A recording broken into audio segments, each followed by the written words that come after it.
Wassalamu barik ala alihi wa sahbihi ajma'in wa ba'du. Baik, kita lanjutkan kembali kajian Fathul Mu'in dengan Syekh Zainuddin Al-Mansuri rahimahullah wa nafa'ana bihi. Masih pada bab jual beli ya. Dan sebelumnya kita sudah membahas bagaimana hukum terkait tentang tafriq baina amatin wa far'iha, ya.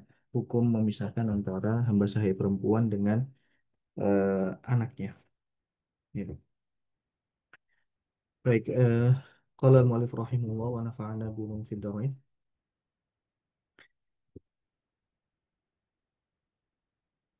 وحرم أيضا بيع نحو عنب ممن علم أو ظن أنه يتخذه مسكرا للشرب، والأمرد ممن عرف بالفجور به، والديك للمهارشة، والكبش للمناطحة. Ya, baik. Dan haram juga, ya, menjual, ya, anggur, menjual contohnya anggur, ya, kepada siapa? Miman alima, kepada orang yang kita ketahui atau kita sangkakan, auzanna, ya, alima yang kita ketahui, auzanna atau sangkakan, annahu yattakhiduhu muskiran, bahwa si pembeli tersebut akan menjadikan anggur tersebut sebagai bahan untuk membuat minuman, minuman keras, ya, minuman yang memabukkan.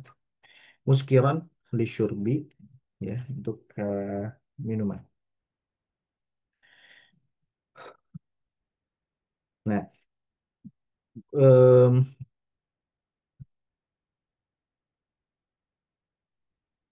waharuma aidan, dan di sini, ya, ketika dikatakan haram di sini,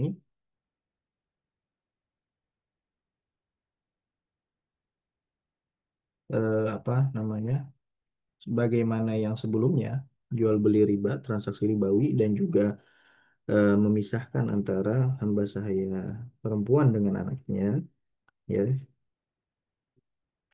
Ba- eh, Haram kan sebelumnya kita bedakan antara yang batil dengan yang fasid, ya. Sebelumnya kan kita bedakan antara batil dengan fasid, ya. Di beberapa case seperti itu, ya. Kalau di usul fikih itu kita sudah singgung bahwa itu tidak dibedakan. Tapi kalau di permasalahan fikih, ya, ada yang membedakan. Nah,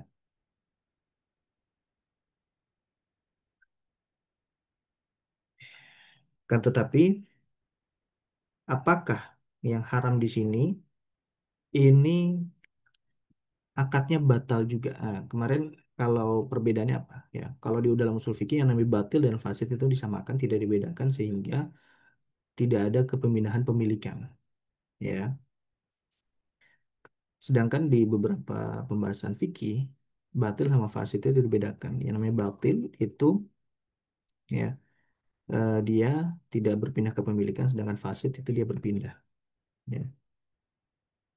Nah, apakah, ya, atau kita taruhlah kita pakai terminologi eh, bahwa batil dengan fasid itu sama, ya.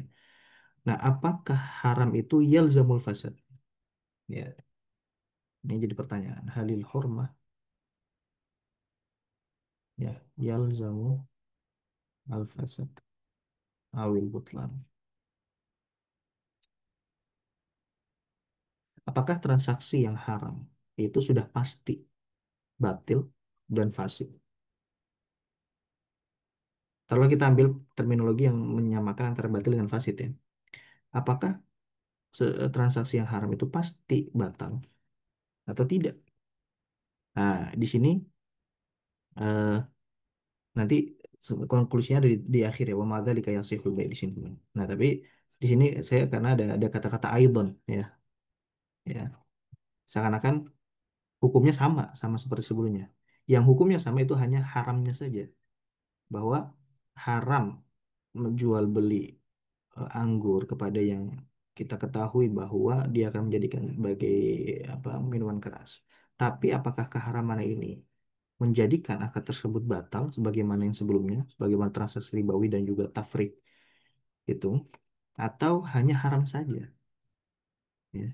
Nah, ya, di sini haram saja, ya, tapi tidak konsekuensinya tidak batal akadnya. Akadnya tetap sah. Akadnya tetap sah, tapi dihukumi haram. Ya, akadnya sah tapi haram. Jadi al-hurmatu la talzamul fasad atau butlan. Bahwa keharaman itu tidak pasti membuat akadnya batal. Ya, keharaman suatu akad itu tidak layal zamul butlan. Al-hurmatu la talzamul butlan. Bahwa keharaman itu tidak pasti akadnya batal. Ya. Nah, sebagaimana yang akan kita sebutkan ini bahwa akad-akad ini semuanya haram, akan tetapi akadnya sah. Transaksinya haram tapi sah. Ya. Karena kenapa? Karena ini eh, apa ya? Berkaitannya dengan bukan pada rukun akad atau syarat akad. Ya. Suatu kecacatannya ini kaitannya dengan faktor eksternal bukan faktor internal. Sedangkan kebatalan akad itu kecacatannya ada dalam faktor internal yaitu syarat dan rukun. Nah, sedangkan yang ini yang akan kita bahas ini bahwa kecacatannya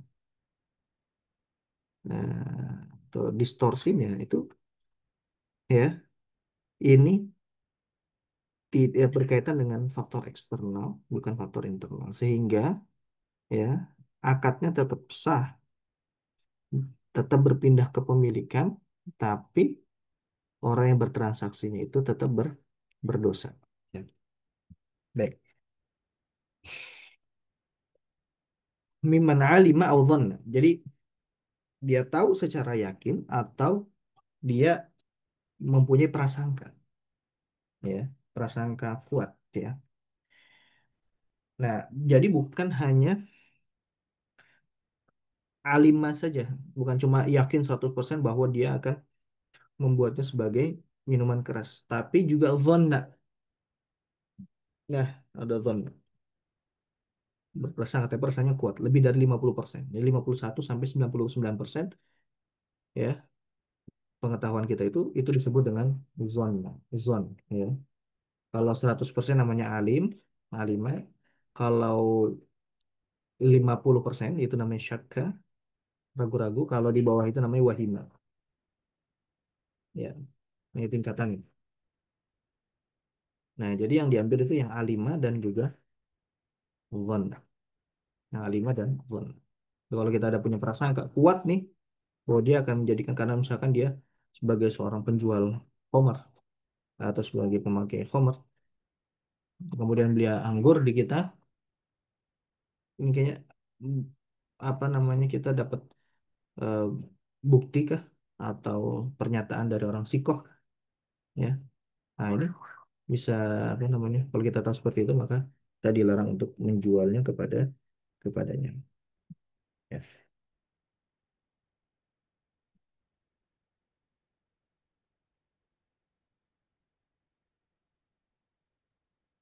Oke, kemudian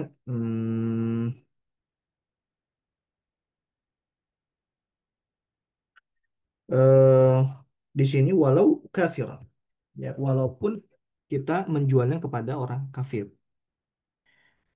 ya, walaupun kita menjualnya kepada orang orang kafir, orang non muslim. Nah, eh, seandainya di syariat mereka minuman keras itu dihalalkan, tapi kita di dalam madhab Syafi'i ini memiliki kaidah bahwa al-kuffaru mukhatabuna bi furu'i syairin. Nanti bagaimana kaidah ini akan dijelaskan, ya, bahwa orang kafir itu juga dia terkenai hukum atau terbebani juga hukum syariat. Terbebani juga hukum syariat walaupun dia ketika mengerjakan itu syaratnya adalah harus beriman. Tapi ya dia pun juga dibebani, ya kan? Ya kan? Sebagaimana ayat Al-Quran masal kakum fi saqar qalu lam nakum minal musallin. Apa yang menyebabkan kamu masuk neraka? Nah, mereka menjawabnya karena kita bukan termasuk orang yang sholat. Bukan karena kita tidak beriman, tapi karena kita tidak sholat. Sholat kan sedangkan sholat itu merupakan hukum syariat, bukan akidah, gitu kan? Tapi mereka menjawabnya karena kita tidak sholat. Nah, sehingga dari sini ulama mazhab Syafi'i menyimpulkan bahwa eh, kita pun juga tidak boleh menjual yang haram bagi kita kepada mereka. Ya. Ini dalam mazhab Syafi'i. Walaupun memang kaidah ini ada perbedaan pendapat, ya, sebagaimana nanti akan disinggung. Ya. Tapi dalam mazhab Syafi'i kita pun juga tidak boleh, ya, transaksi kalau kita seandainya tahu dia memang membuat itu menjadi khamar, ya kita juga tidak boleh menjual itu kepada mereka. Jadi sesuatu yang haram bagi kita pun juga tidak boleh menjualnya itu kepada mereka. Ya. Baik, wal amrodi miman orifa bil fujuri bihi. Dan juga al amrod yaitu anak kecil yang belum tumbuh bulu-bulu, ya, belum balik dan belum tumbuh bulu-bulu yang ada di badannya, ya. Itu namanya amrod, ya. Nah, amrod ini ya memang diwanti-wanti, ya. Jangan sampai apa bahkan, ya, dilarang juga, ya, orang itu laki-laki dewasa untuk melihat amrod anak kecil yang belum tumbuh bulunya tadi, ya. Karena ada sebagian orang itu yang dia terfitnah dengan melihat amrod sebagaimana dia terfitnah ketika dia melihat wanita, gitu, ya. Eh, Sebagian orang kita tidak bisa menjernalisir, ya, tidak, ya, mungkin yang disebut dengan pedofil, ya, itu ya miman aurifa, ya, kalau misalnya diketahui memang dia diketahui bahwa dia bil fujuri bihi, dia memang suka apa ya, nakal dengan amrod tadi, ya, maksudnya pedofil, ya, pedofil. Naudzubillah min dzalik, ya. Nah, pedofil bukan hanya ke perempuan tapi juga ke laki-laki, ya. Nah, itu nggak boleh menjual amrod. Nah, amrod di sini hamba sahaya. Yang maksud amrod di sini adalah hamba sahaya anak kecil, ya, yang laki-laki yang masih kecil yang belum tumbuh bulunya, ya,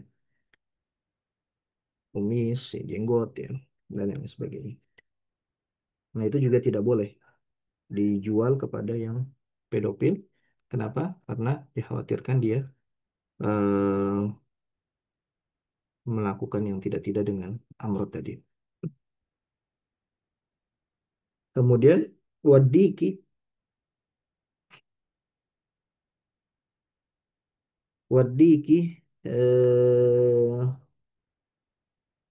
dan ayam, ya, lil muharosyati, ayal muharosyah, yaitu sambung ayam untuk dijadikan sambung ayam. Nah, itu kalau kita tahu bahwa ayam itu dia beli ayam itu bukan untuk dikonsumsi, bukan untuk dikembangbiakan, tapi untuk diadu, ya, untuk disambung.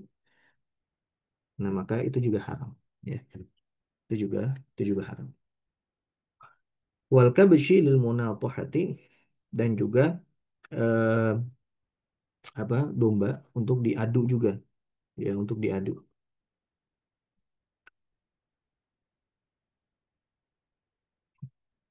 Nah, itu juga sama haram. Hmm. Kalau kita tahu bahwa kalau kita lagi jualan ayam dan kita tahu, oh, ini dia beli ayam untuk sambung ayam, dia beli domba ini untuk apa, diadu, gitu, ya. Nah, itu haram, ya, hukumnya. Kemudian wal hariri li rajulin yalbasuhu, dan juga sutra kepada laki-laki yang suka memakainya. Kita tahu dia beli sutra ini bukan untuk istrinya, bukan untuk anaknya, ya, kan, tetapi untuk dia pakai. Maka, ya, di sini haram juga kita menjual sutra itu kepadanya. Nah, Ala kulli hal ini semua yang punya potensi keharaman, ya, ada potensi keharaman di situ, dan kita tahu bahwa memang dia beli itu untuk menggunakannya dalam hal yang haram. Nah, kita maka haram juga jual beli itu kepada apa menjualnya itu kepadanya. Walaupun dia orang kafir. Ya ini di dalam mazhab Syafi'i kita haram menjual sesuatu yang haram bagi kita kepada dia. Ya.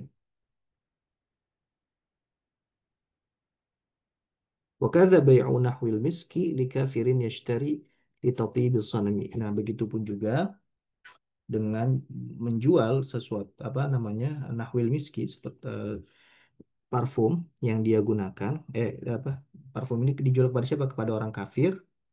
Yashtari dia membeli untuk apa? Litati bisa namanya untuk apa?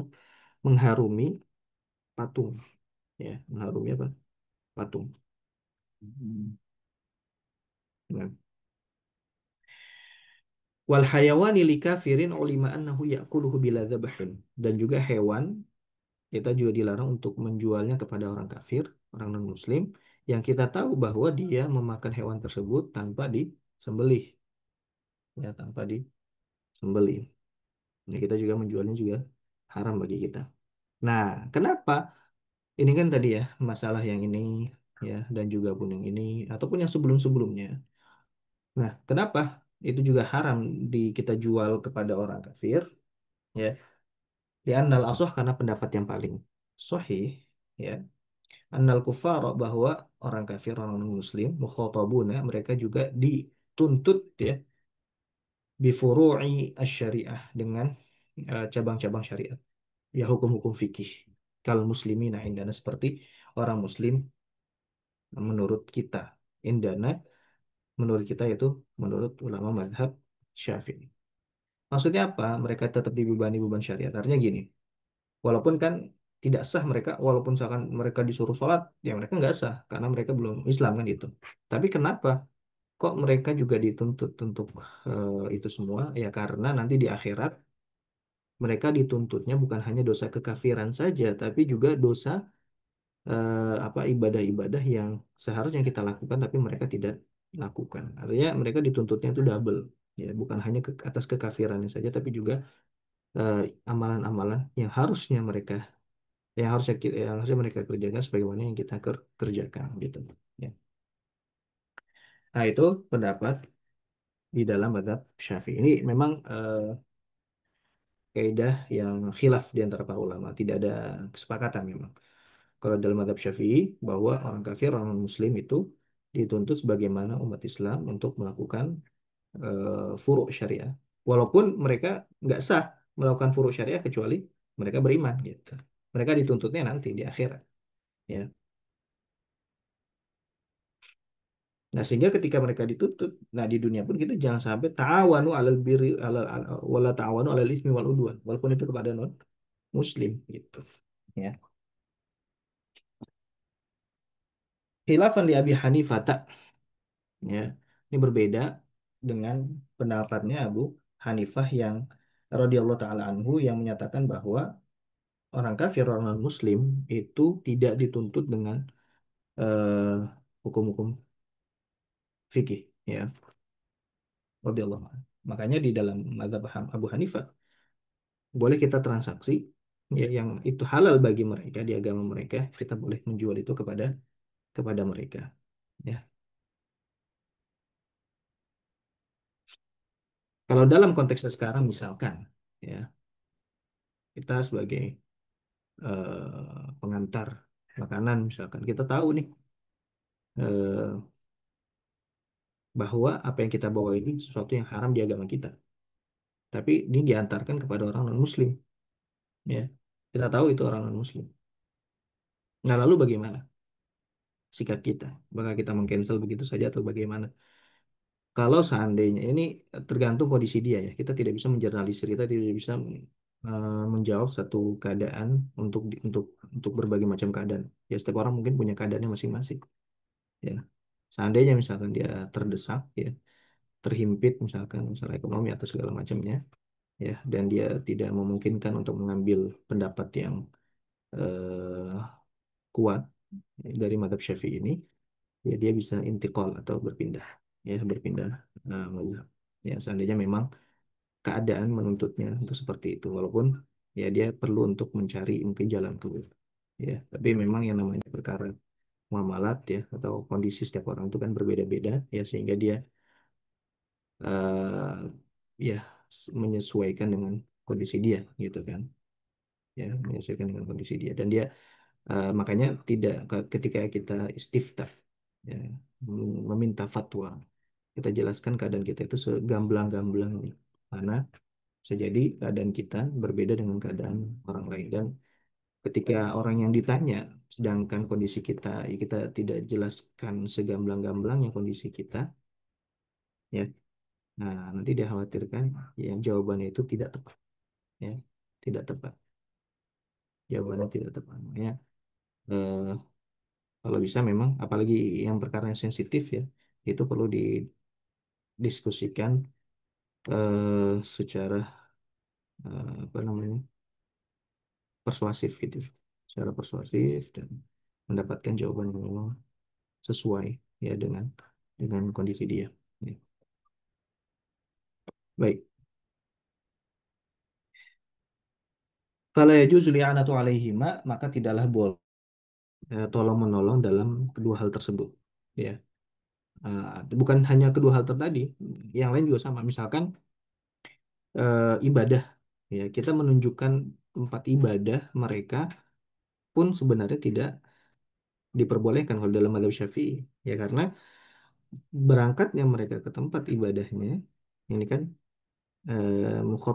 mereka juga mukhatabuna bi furu'i syariah tadi. Sedangkan mereka dituntut untuk bukan ke tempat ibadah mereka tapi ke tempat ibadah kita.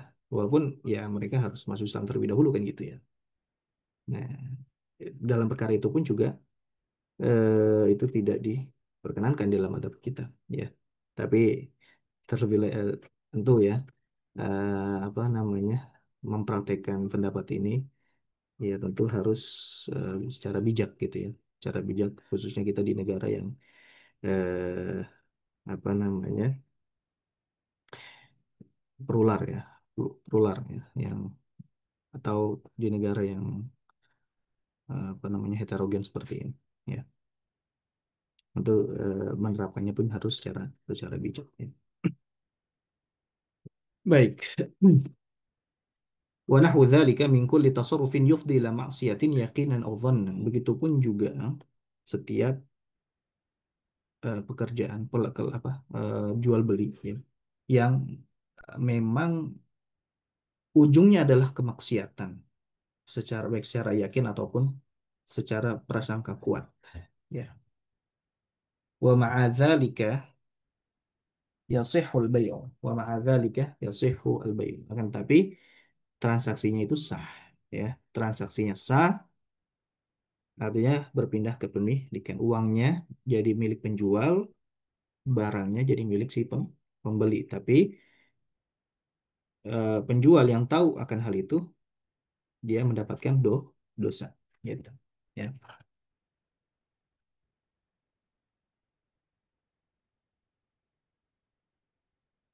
Sudah paham ya?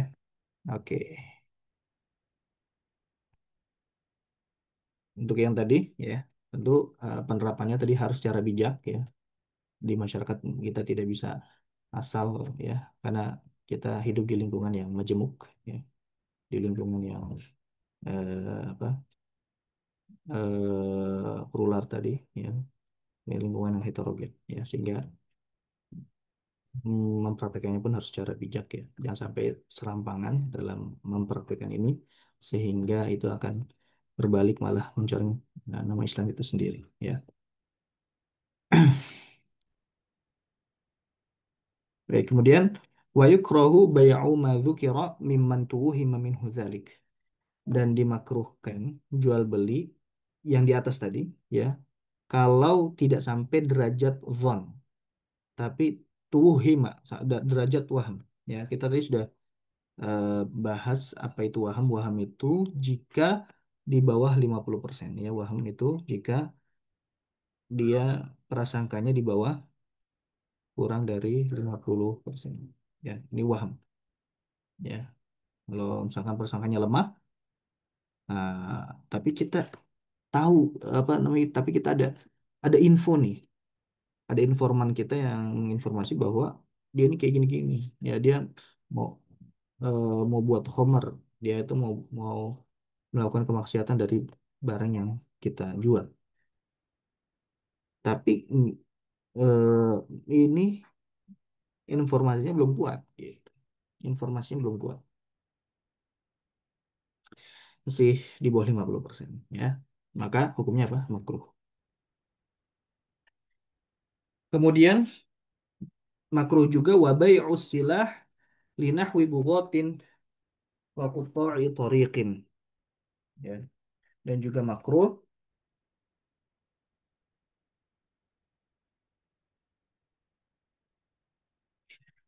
eh, menjual senjata kepada siapa?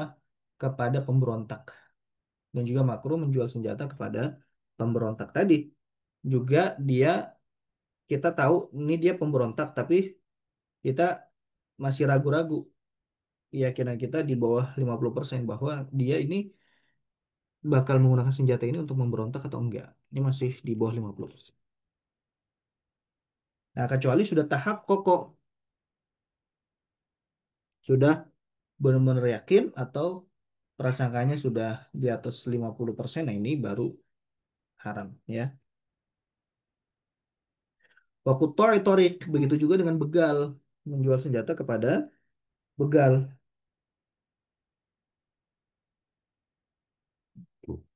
Kita tahu dia punya kasus, pernah kasus membegal, ya.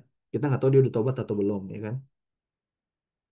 Nah, dan ini juga dia membeli senjata ini, misalkan pisau, ya. Kita nggak tahu ini dia gunakan untuk di dapur atau untuk ngebegal, gitu, ya. Kalau ngejual senjata apa, eh, api, itu kan, ya memang di negara kita dilarang, gitu, ya. Udah pasti lah, mau ke begal ataupun yang warga sipil biasa itu udah pasti haram, ya, karena memang dilarang di negara kita. Tapi kan kalau akan golok, ya, pisau, nah ini kan masih 50-50. Dia ini mau gunain ini untuk begal, untuk melakukan kejahatan atau untuk dapur nih, ya. Nah, ini masih 50-50. Tapi kalau misalkan dia memang track recordnya sebagai pelaku kejahatan, ya kita jangan asal menjual kepada dia, makruh, ya. Tapi kalau kita tahu memang dia ada niatan kuat untuk melakukan kejahatan, nah ini haram, ya, itu haram. Kemudian selanjutnya wa muamalatu man biyadihi halalun wa haramun wa in ghalabal haramul halal, dan juga transaksi kepada orang yang di tangannya itu tercampur antara uang yang halal dan uang yang haram, misalkan koruptor, ya, kemudian pencuri, apalagi itu.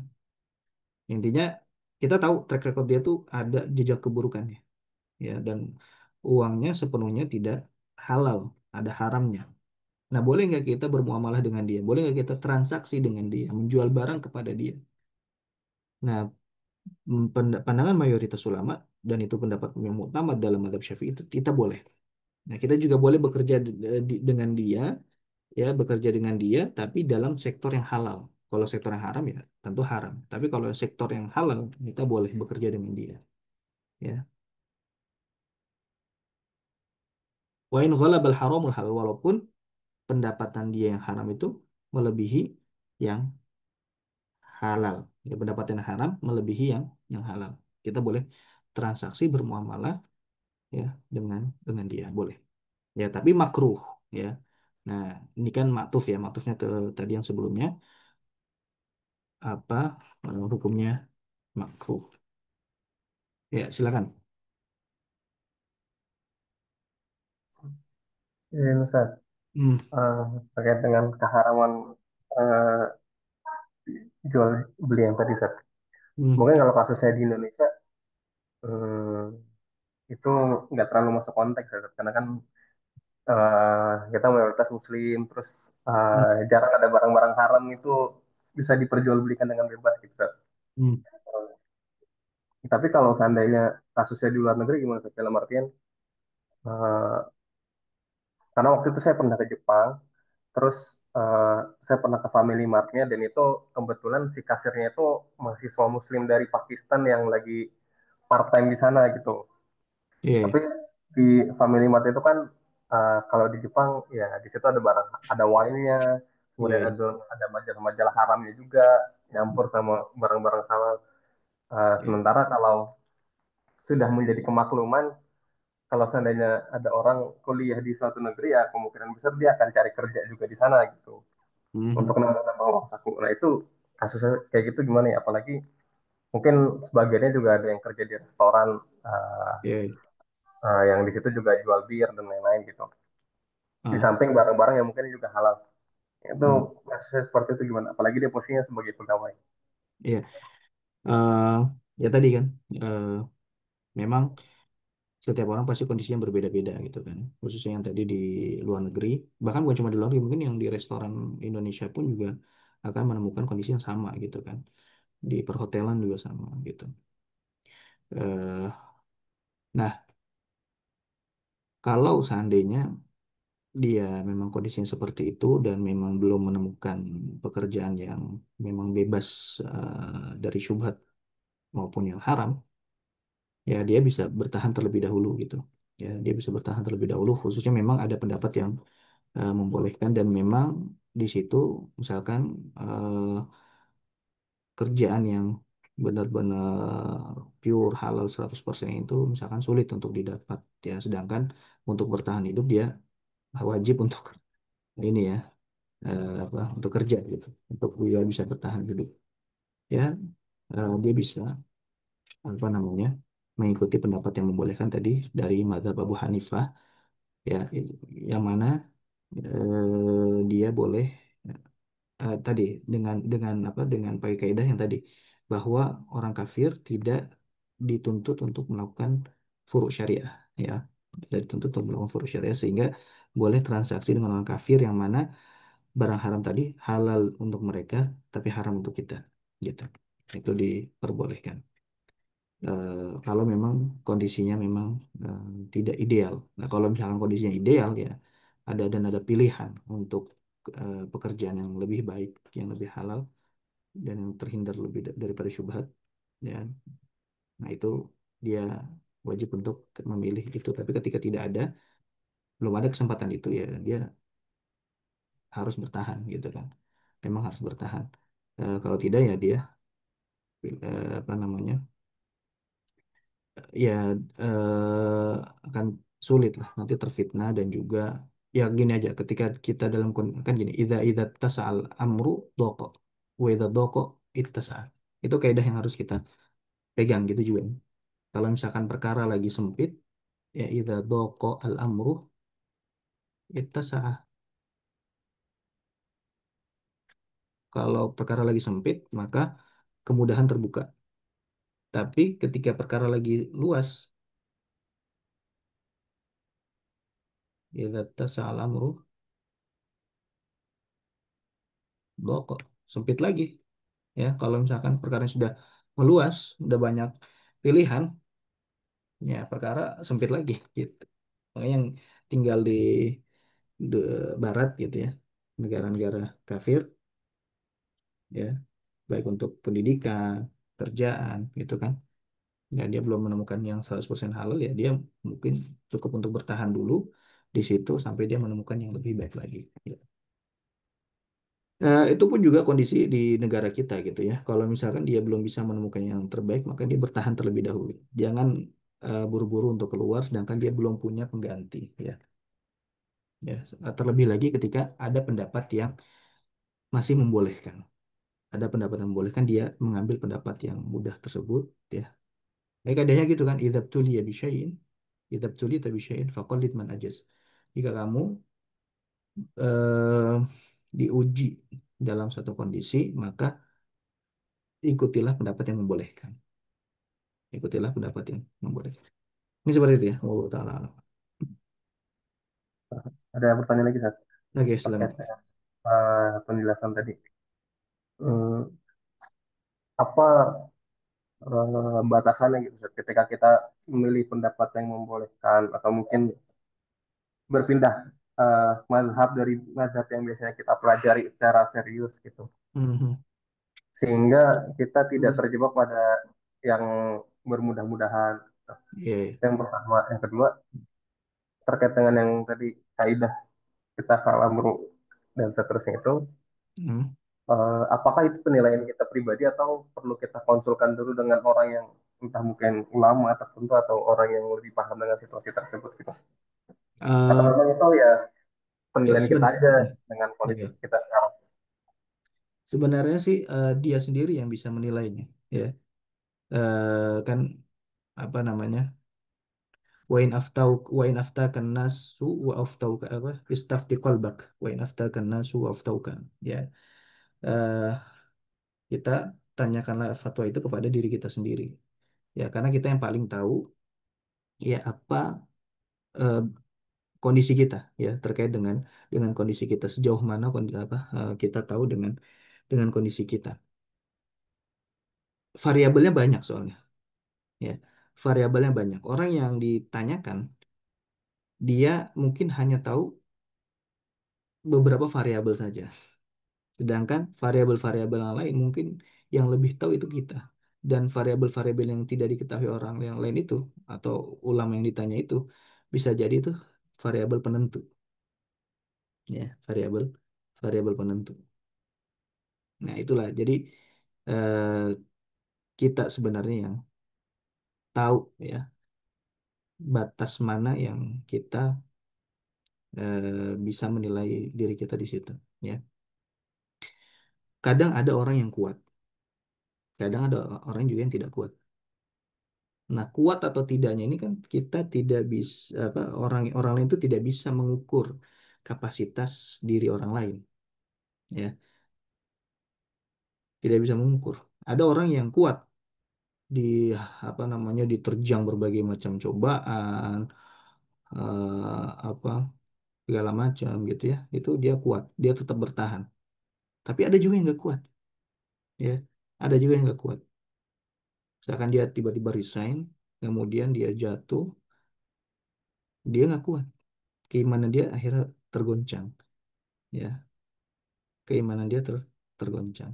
Nah, orang yang seperti ini ya tentu berbeda. Ya, Rasulullah saja itu membedakan. Kalau Rasulullah kan tahu karakter setiap orang, ya. Contoh sederhana mungkin ini, tapi ini tidak masuk dalam pembahasan, ya.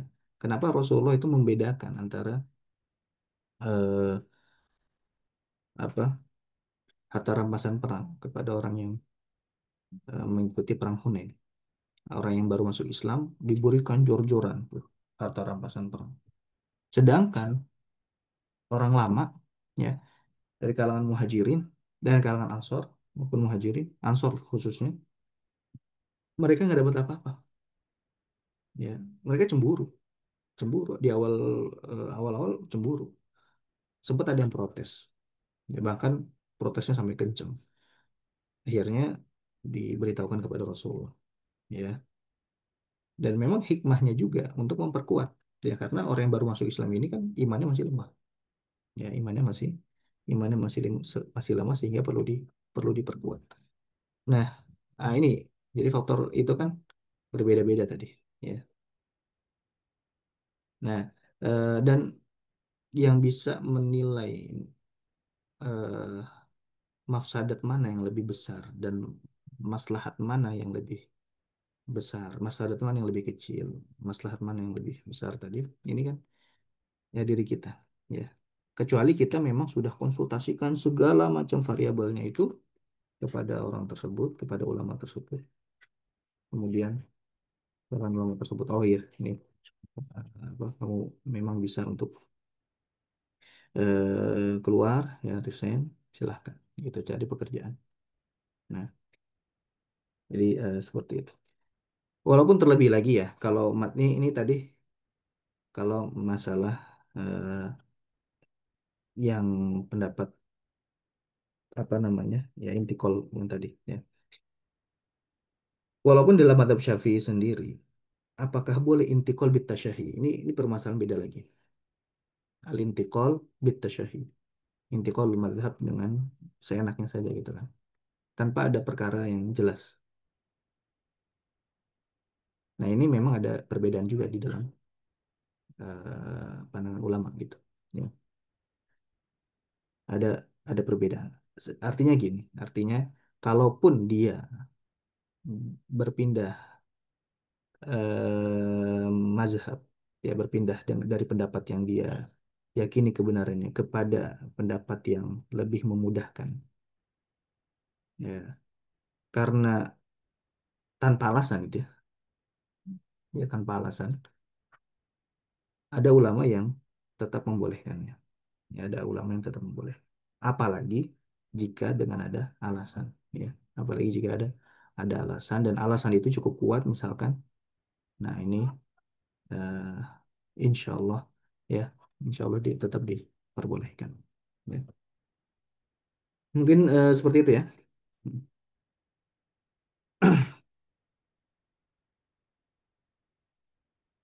Baik, satu apa namanya? Naam in alima tahrima ma'aqada bihi haruma batala. Nah, iya, kalau misalkan dia tahu transaksi dengan orang tadi yang kecampur hartanya antara yang halal dengan yang haram dan dia tahu bahwa orang tersebut transaksinya dengan yang haram, dia tahu uang itu dari yang haram nih.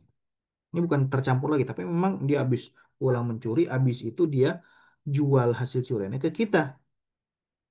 Nah, itu udah pasti apa? Haram dan batal.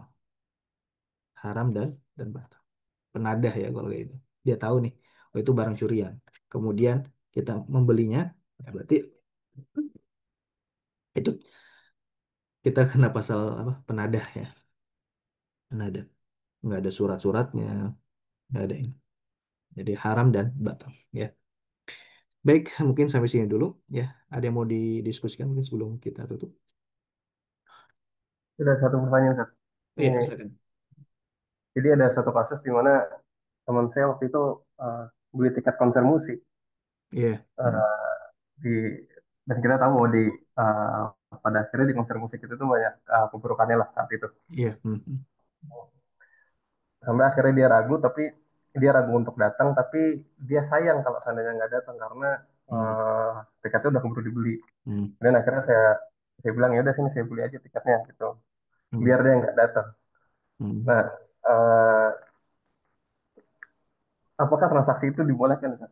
Karena kan eh, itu kan tiket saran untuk Iya, maksiat ya sebenarnya. Tapi iya, iya. kalau nggak dibeli nanti dia datang, kalau nggak dibeli gimana? Iya, itu kan apa ya? Tiketnya itu, ya, ini kan justru justru kita di situ kan sebagai nasihat ya, menasihati dia dan membelinya kita tiket itu untuk melarang dia untuk apa ke konser musik tadi kan, itu kan sebagai bentuk inilah. Ya, jadi keharamannya itu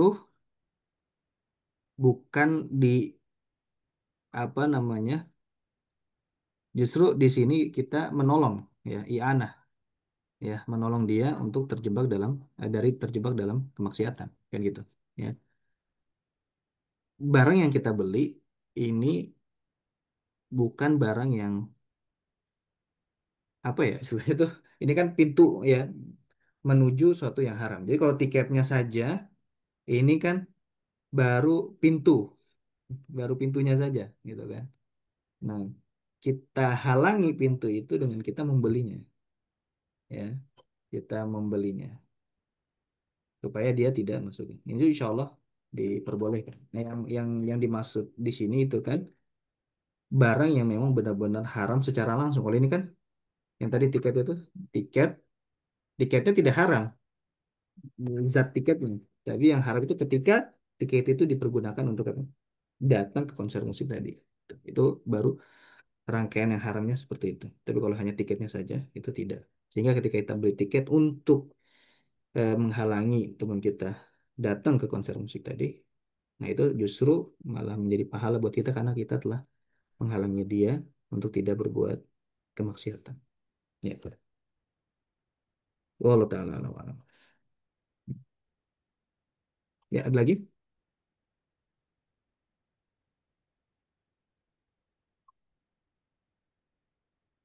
Cukup ya? Baik. Eh, saya kira cukup ya, kita akhiri membaca Alhamdulillah dan aku majlis. Alhamdulillah. Subhanakallah. Assalamualaikum warahmatullahi wabarakatuh.